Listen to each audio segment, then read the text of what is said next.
بھائی صاحب ابھی اپنے ابتدائیے میں ذکر کر رہا تھا جو پاکستان کے جو نا وہ ٹیل آف ٹو سٹیز ہم نے جوانی میں پڑھی تھی، تو یہ جو ایک کنٹراسٹنگ پکچر آتی ہے کہ ملک کے اندر یہاں اور وہ بغداد میں ہلاکو خان کا یاد آ جاتا ہے کہ جب وہ تباہ ہو رہا تھا تو وہاں کے جو علماء اور اشرافیہ تھی وہ اس بحث میں مبتلا تھے کہ گھوڑے کے منہ میں کتنے دانت ہوتے ہیں. تو یہاں بھی جو ہے یہ ایک روز کی ایک تو اس پہ بھی میں چاہوں گا معاشرے پہ بھی آپ بات کر لیں.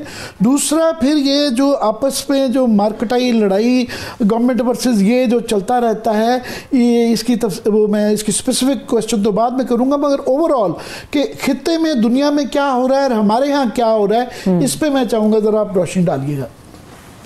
جی عامر صاحب بہت شکریہ.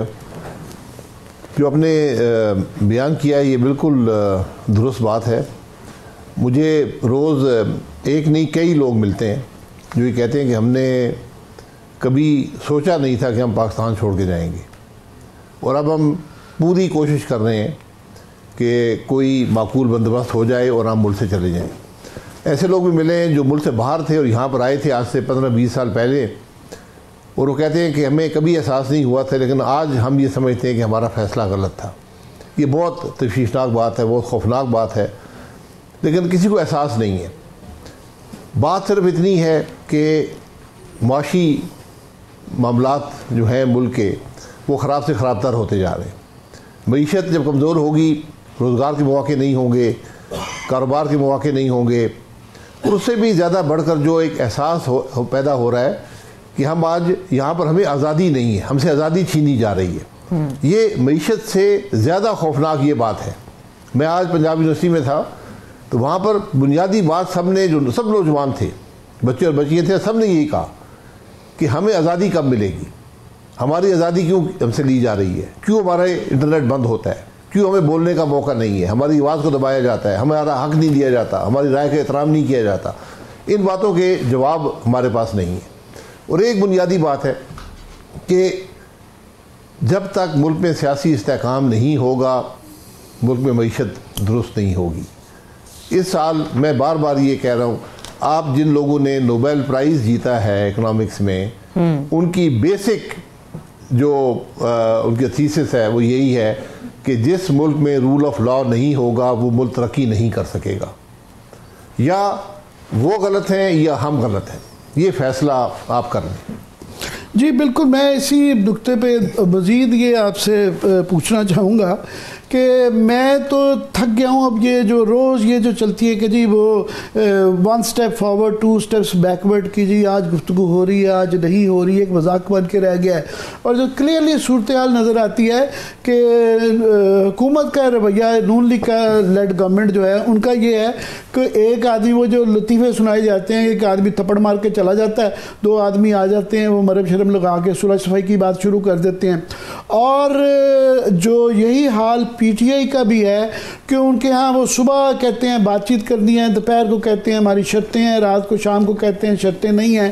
وہ کلیئرلی نظر آتا ہے کہ ان کی ایک جو لیڈرشپ ہے اس کے اندر ایک تو وہ منقسم ہے، دوسرا ڈیسائیڈ نہیں کر پاتی ہے، تیسرا یہ ہے کہ جن لوگوں نے عوام کی یا جو ان کو ووٹ ملا ہے یا نوجوان ان کی ترجمانی کرنی ہے وہ گھبراتے ہیں کہ ہمیں کوئی ان کو سڑکوں پہ بھیج دیتے ہیں، خود آنے میں انٹرسٹ نہیں آتے.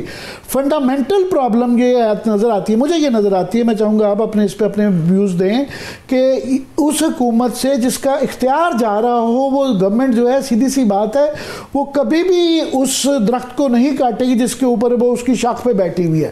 آپ کیا سمجھتے ہیں؟ یہ آپ کی بات بالکل درست ہے کہ کوئی بھی جو اس کے وجود کی بنیاد ہو اس کو چھیڑنا نہیں چاہے گا، اور یہاں وجود بڑا کمزور ہے اور وجود جو ہے وہ غیر قانونی بھی ہے. تو اب مسئلہ یہ ہے کہ نہ اپوزیشن نہ حکومت وہ اپنی باتیں کر رہے ہیں کہ مجھے اقتدار میں کیسے رہنے دیا جائے گا، مجھے کیا حصہ مل جائے گا اقتدار میں، یا میں کیسے جیل سے باہر آ جاؤں گا، یا کوئی بھی عوام کی بات نہیں کر رہا، کوئی بھی ملک کی بات نہیں کر رہا. تو جب تک یہ اپنی کرسیاں، اپنے عہدے، اپنے معاملات جو ذاتی معاملات ہیں ایک طرف نہیں رکھیں گے ان کو حل نہیں ملے گا. لیکن سر عمران خان صاحب یا پی ٹی آئی کا تو یہی موقف ہے کہ ہم اگر کوئی پوزیشن لے رہے ہیں یا کوئی تحریک کے بارے میں بات کرتے ہیں تو بیسکلی تو وہ عوام کے لیے، عوام پاکستان کے لیے، ذاتی حیثیت کے لیے تو نہیں ہے. نہیں، وہ جب یہ بات کرتے ہیں کہ ہمیں جیل سے نکالو پھر بات ہوگی، جب آپ پری کنڈیشنز ڈالتے ہیں تو پھر بات چیت وہیں پہ بات ختم ہو جاتی ہے. آپ جب بیٹھیں گے تو ان سب چیزوں کا حل وہیں سے نکل آئے گا. دوسرا جو مسئلہ یہ ہے، ویسے بھائی صاحب انہوں نے شروع میں وہ بھی کر کے دیکھ لیا. اس دفعہ جو کمیٹی بنائی تھی انہوں نے کہا جی بغیر کنڈیشنز کے ہیں تو بھی کوئی مثبت جواب. دوسرے والے بھی وہ نہ جواب دینا چاہتے ہیں، نہ ان کی اہلیت ہے کہ وہ اس کا کوئی حل نکالے. جی میں نہیں کہہ رہا ہوں، دونوں طرف سے معاملہ ٹھیک نہیں ہے. جو پی ٹی آئی تھی، میں جب اپوزیشن میں تھے، ان کا یہی مسئلہ تھا کہ وہ بیٹھتے تھے، یہ بات کر لیں جی نیب کے قانون پر، بات کر لیں فیٹف کے بلز پر، دیگر معاملات پہ. جب بات چیت ہو جاتی تھی، طے ہوتا تھا تو جاتے تھے، ہم خان صاحب کو جا رہے ہیں، واپس آتے تھے منہ لٹکے ہوتے تھے، کہتے جی وہ تو مان نہیں رہے. تو آج یہی کیفیت پی ٹی آئی کی ہے، اور حکومت بھی مجھے بے اختیار نظر آتی ہے ان معاملات میں کہ وہ آج خود فیصلہ کرنے کے قابل نہیں ہے. یہ سٹیل میٹ کوئی 2.5-3 سال سے چل رہا ہے کہ یہ بات چیت کا وہ آسان ہو جاتا ہے مورل لیے لیکچر دینا کہ جی آپس میں بیٹھ کے جب مسئلے کا حل نکالیں. وہ یہ مسئلے کا حل نظر آتا نہیں ہے کہ یہ نظر آئے. تو یہ ان حالات میں یہ سٹیل میٹ اگر چلتی رہی ہے، جس طرح آپ نے کہا کہ اکانومی کا برا حال ہے، معاشرے کا برا حال ہے، بے روزگاری کا برا حال ہے، تو یہ کیا ہم بلیڈ کرتے رہیں گے؟ کدھر جا رہے ہیں؟ نہیں، آپ سڑک پہ جا رہے ہیں. یہ فیصلہ سڑک پہ ہوگا. اگر یہ اس ملک کی پولیٹیکل لیڈرشپ، جوڈیشل لیڈرشپ اور ملٹری لیڈرشپ اس بات کا احساس نہیں کرے گی کہ آج ہم کس نہج پہ کھڑے ہیں، ہمارا نوجوان آج کیا کہہ رہا ہے، ملک کے کیا حالات ہیں، تو کل انتشار ہوگا. اور سڑک پہ جب فیصلہ ہوگا وہ یہ نہیں دیکھیں گے یہ کون ہے، یہ کس ادارے سے ہے، یہ کون سی جماعت سے ہے، وہ یہ نہیں دیکھیں گے. تو اللہ تعالیٰ آپ کو اس معاملے سے بچائے. آج بھی وقت ہے ان معاملات کو طے کریں، اور ایک سیاسی جو لیڈرشپ ہے اس کا تقاضا ہے کہ مل کر بیٹھیں. لیکن عباس صاحب انہوں نے یہ بھی تو کہا ہے کہ اب سڑک پہ آپ نکل کے دوبارہ دیکھ لیں. یہ تو گورنمنٹ نے ان کو پورا کہا ہے کہ آپ آئیں دیکھ لیں دوبارہ. 26 نومبر کے گولیاں جو ہیں یہ کوئی چھوٹی بات نہیں تھی کہ گولی تو چلی، اس میں تو کوئی بحث نہیں ہے کہ اتنا چانس رسک لیا جانا. میں یہ ایک پارٹی کو نہیں کہہ رہا کہ یہ یا وہ، مگر یہ اتنا بڑا چانس لینا سڑک پہ جانے کا، دوسری دفعہ کوئی اس طرح کا رسک لینا بھی کہ سڑک پہ آ کے اور اس طرح کی گولیاں چلنے کے ماحول ہو، یہ تو بہت زیادہ چانس نہیں لیا جا رہا. جی عامر صاحب، جب تنگ آمد بجنگ آمد، میں سیاسی ورکر کی بات صرف نہیں کر رہا. جس دن عوام تنگ آ گئے اس نظام سے، ان کو محسوس ہوا کہ ہمارا حق ہمیں نہیں مل رہا، ہماری رائے کا احترام نہیں ہے، ہمارے حقوق جو ہم سے لیے جا رہے ہیں، آزادی ہم سے لی جا رہی ہے، لوگ سڑک پر نکل آتے ہیں. ایک بریکنگ پوائنٹ ہر قوم کا ہوتا ہے. ہمارا کچھ زیادہ ہے. آپ دیکھ لیں کیا ہوا بنگلہ دیش کے اندر. تو یہاں بھی، اور اللہ اس معاملے سے بچائے، میں حقیقت سے آپ کو کہہ رہا ہوں، بنگلہ دیش کے اندر وہ سوسائٹی میں اور ملک میں وہ فریکچرز نہیں تھے جو ہمارے تھے. وہاں ایک پولیٹیکل فریکچر تھا. صرف آپ کے فریکچرز ہر قسم کے اور بہت گہرے ہیں. آج بھی وقت ہے کہ ان باتوں کو سمجھیں.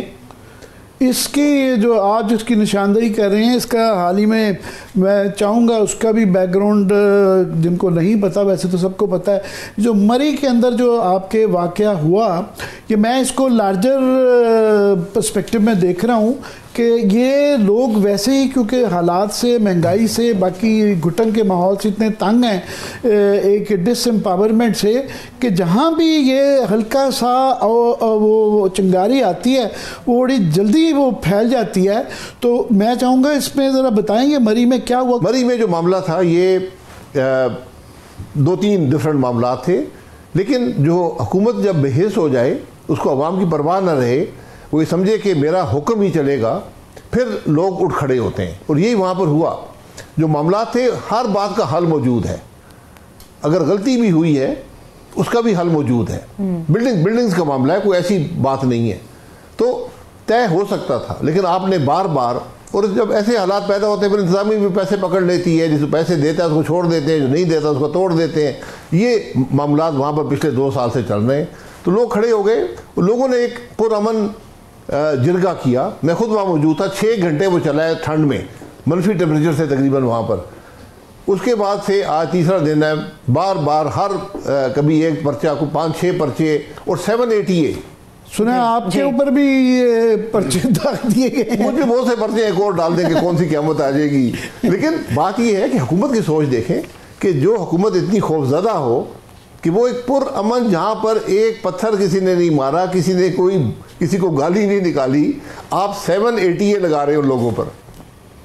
144 سر نافذ کر دیا نا وہاں پہ. اور مجھے حیرانی اس لیے بھی ہوتی ہے کہ مری کے متعلق باقی پنجاب میں کیا پورے پاکستان میں لوگ یہ ایک شکایت کرتے تھے کہ کیونکہ میاں صاحب کا وہاں ٹائم خاندان کا, شریف خاندان کا بہت زیادہ گزرتا ہے, ان کے گھر ہیں اور ان کی بڑی وہاں پہ ایک پکنک کا ایک ماحول رہتا ہے, اور وہاں کی جو ڈیولپمنٹ تھی وہ باقی پنجاب سے بہت آگے رہی, سڑکیں بنتی رہیں, گیس وہاں پہ پہنچ گئی. تو وہاں پہ تو یہ اس طرح کا سنا ہی نہیں تھا کہ اس طرح کا بلوے ٹائپ کا ماحول بنے اور لوگ, حکومت بھی بے حس ہو اور لوگ بھی اس حد تک آ جائیں کہ جو کچھ ہوا وہاں پہ. نہیں, بلوا کوئی نہیں تھا, بالکل پرامن معاملہ تھا. باتیں ہوئی 5-6 گھنٹے تقریباً وہ چلتا رہا, اور صرف باتیں ہوئی, کوئی کسی نے پتھر نہیں مارا, کسی نے کوئی ایسی بات نہیں کی. ایک دن پہلے پرچے ہو گئے دہشت گردی کے. جی, ایک دن پہلے دفعہ 144 لگا, اور پھر پرچے جو ہوئے دہشت گردی کے ہوئے. دہشت گردی کا قانون پڑھا ہے پنجاب پولیس نے, ان وزیروں نے پڑھا ہے جو یہ پرچے درج کرواتے ہیں, ان لوگوں نے پڑھا ہے. دہشت گردی آپ اپنے خود اپنے ملک کی نفی کر رہے ہیں کہ آپ کے ملک میں دہشت گردی ہو رہی ہے, کہ پنجاب میں دہشت گردی ہو رہی ہے. جو لوگ پرامن رہے, انہوں نے, کسی کے پاس ہتھیار نہیں تھا, آپ کیسے 780A لگا سکتے ہیں؟ 780A آپ نے مذاق بنا لی ہے.